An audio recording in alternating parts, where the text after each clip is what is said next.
Hi everybody, welcome to lovely families kitchen. பசியோடு இருக்கவங்களாம் ருசியாக சாப்பிட்லாம். வாங்க எங்கள் சேனலை சப்ஸ்கிரைப் பண்ணிக்கோங்க, பெல் ஐக்கன் கிளிக் பண்ணிவிட்டு வாங்க ரெசிபிக்குள்ளே போயிடலாம். இப்போது மைதா மாவு வச்சு ஸ்நாக் ரெசிபி தான் ஒன்று பண்ண போகிறோம். வாங்க எப்படி பண்ணுறதுன்னு பார்க்கலாம். இதில் 2 பவுலில் மைதா எடுத்திருக்கேன். இந்த 2 பவுல் மைதாவையும் இட்லி பானையில் கொட்டி சும்மா தண்ணி எதுவுமே போடாமல் அப்படியே அந்த ஸ்டீமில் ஒரே ஒரு ஆவி வர்ற வரைக்கும் இந்த ஸ்டீமில் அப்படியே வேக வைக்க போகிறேன். ஆவி வர ஆரம்பிச்சிருச்சு. இந்த ஸ்டீமில் ஒரு 2 நிமிஷம் மூடி வைப்போம்.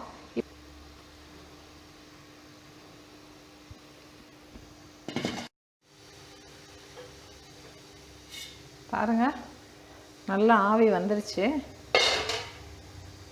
பார்க்கலாம் மாவு எப்படி வந்திருக்குன்ட்டு. பாருங்கள், இப்படி கட்டி கட்டியாக சேர்ந்துருச்சு. பாருங்கள், மாவு இப்போ வெந்துருச்சு. இப்போ நம்ம இதை எடுத்துடலாம். இப்போ இந்த மாவை 2ஆக பிரிச்சுக்க போகிறோம். 2 பகுதியை பிரித்து ரெடி பண்ணுவோம்.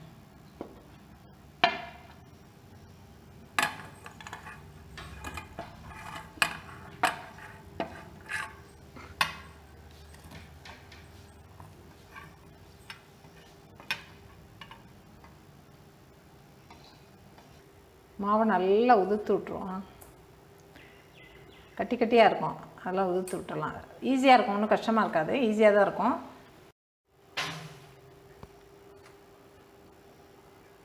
இப்போது இந்த மாவுக்கு தேவையான உப்பு, ஒரு 1/4 ஸ்பூன் கிட்ட ஜீரகம்,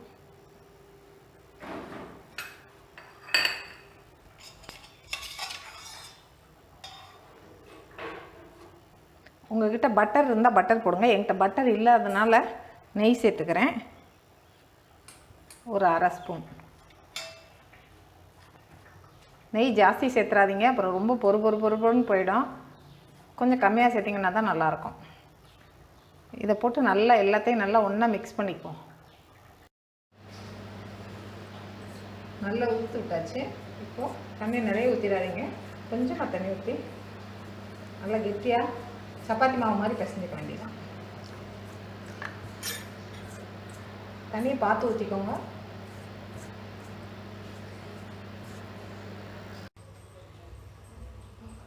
பால்ஸ் வச்சுட்டு அவ்வளோதான்.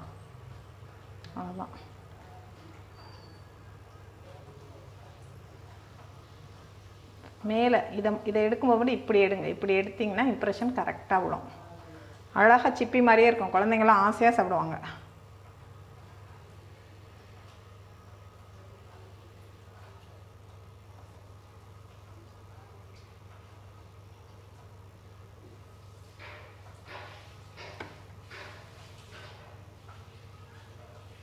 இதே போல் எல்லாத்தையும் உருட்டி வச்சுப்போம்.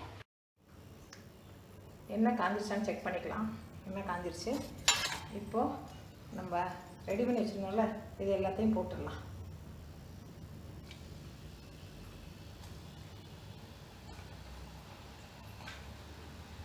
ஒன்றோட ஒன்றும் ஒட்டிக்கிடாது, எதுவுமே ஆகாது. தைரியமாக செய்யலாம். ஆனால் டிஸ்டர்ப் பண்ணாதீங்க.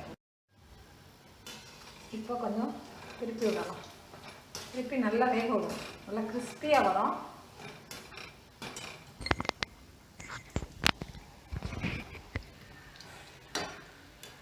இப்போ இந்த ஸ்டேஜில் நம்ம திருப்பி விடலாம். நல்லா கிறிஸ்பியாக வரும், அதனால் நல்லா வேகட்டும். நல்லா திருப்பி விடுங்க, ஏன்னா ஒரு பக்கமாக வெந்துடும் இல்லைன்னா.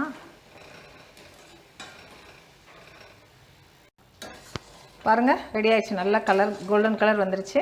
ரெடி ஆயிடுச்சு. இப்போ நம்ம இதை ஷிஃப்ட் பண்ணிடலாம்.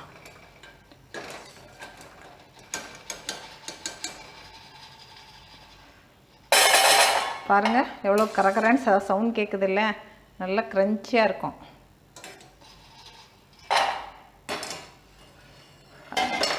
நெக்ஸ்ட்டு பேட்சையும் போட்டுடலாம்.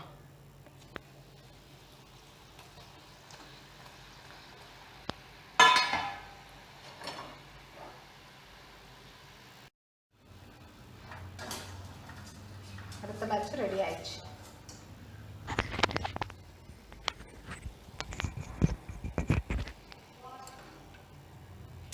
அடுத்த பேட்சும் ரெடி ஆயிடுச்சு. இன்னொரு பாதி எடுத்து வச்சோம்ல, அதை நல்லா லம்ஸ் எல்லாம் நல்லா ஊற்றி விட்டுட்டு பிஞ்ச் ஆஃப் சால்ட், ஏலக்காய் தூள் ஒரு பிஞ்ச்,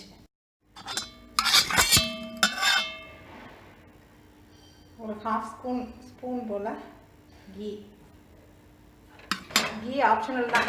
கீ வேணாம்னு நினைக்கிறவங்க நீங்கள் ஆயில் கூட விட்டுக்கலாம், அதுவும் நல்லாயிருக்கும். கீனா அப்படி முழுங்கும் போது ஒரு டேஸ்ட் கிடைக்கும். இல்லை வேண்டாம்னா ஆயில் கூட நீங்கள் எடுத்துக்கலாம். நல்லா இப்படி கலந்துட்டு நம்ம அதே போல் தான் சப்பாத்தி மாவு மாதிரியே பிசைஞ்சிக்க வேண்டியதான். தண்ணி மட்டும் கொஞ்சம் கேர்ஃபுல்லாக ஊற்றிக்கோங்க, லூஸ் ஆகிடாமல்.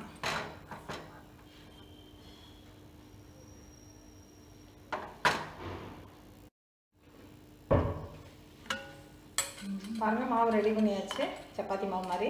இப்போ இதை பால்ஸை உருட்டிட்டு அதே போல் ரெடி பண்ணிடுவோம்.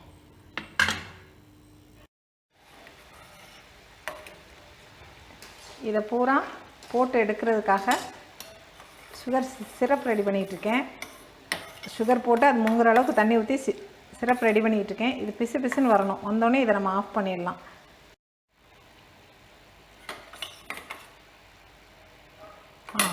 பாருங்கள், ரெடி ஆயிடுச்சு. இந்த எடுக்கிற பதத்துக்கு வந்துடுச்சு. இது ரெடி ஆயிடுச்சு. இதை ஆஃப் பண்ணிடலாம்.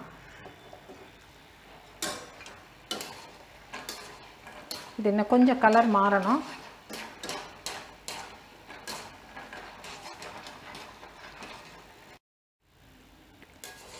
நல்லா கலர் மாறிடுச்சு. இப்போ நம்ம இதை எடுத்துடலாம்.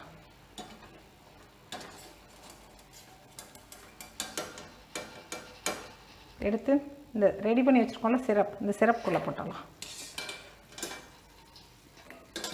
போட்டு நல்லா கலந்து விட்டு ஒரு செகண்ட் அதிலே இருக்கட்டும். இந்த சிரப் எல்லாமே இதுக்குள்ளே நல்லா கோட் ஆகி உள்ளே கூட கொஞ்சம் ஊறி இருக்கட்டும். ஒரு 5 மினிட்ஸ் அப்படியே விட்டுறலாம்.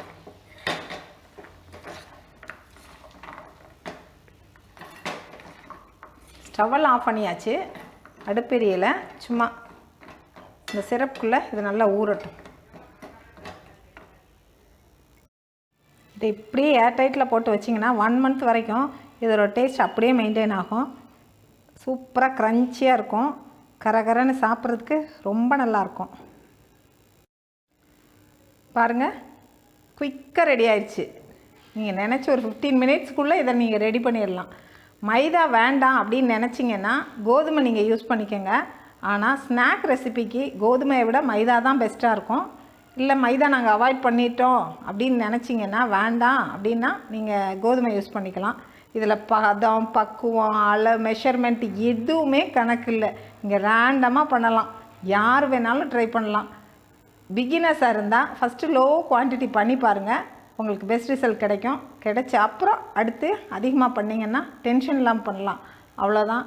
மற்றபடி இதில் ஒரு கஷ்டம் கிடையாது. ரொம்ப ஈஸி. ட்ரை பண்ணி பாருங்கள். பார்த்துட்டு கமெண்ட்ஸில் சொல்லுங்கள். இந்த வீடியோ உங்களுக்கு பிடிச்சிருந்துச்சின்னா லைக் பண்ணுங்கள், ஷேர் பண்ணுங்கள். தேங்க்யூ.